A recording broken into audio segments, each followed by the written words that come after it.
મિત્રો કેમ છો? સ્વાગત છે તમારું ફરી એકવાર આજના આપણા મિની બ્લોગમાં. અને આજે આપણે તમને બતાવીશું કે આપણે ઘરનું કામકાજ ચાલુ કર્યું હતું અને હાલમાં કેટલે પહોંચ્યું છે. તો જુઓ મિત્રો, ચણતરનું કામકાજ આટલા સુધી થઈ ગયું છે. આ બાજુ બાર હોત ઊભા થઈ ગયા છે બંને રૂમ અને રસોડાનો. તો આ છે રસોડાનો વિભાગ, એ બતાવું તમને. આ છે આપણું રસોડું અને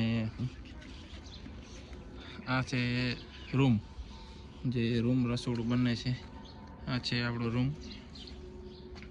અને આ છે રૂમની બારી, રૂમનો પાછળનો ભાગ. અને આપણે આ બાજુ છે જે બે બારીઓ નાખેલી છે એ છે ટાળીઓ. આટલા સુધી ટાળીઓ છે આ રહી. અને આ રૂમ, આ ભાગમાં રૂમ છે, આ ભાગમાં રસોડું અને આ બહારનો ભાગ ટાળિયાનો ભાગ.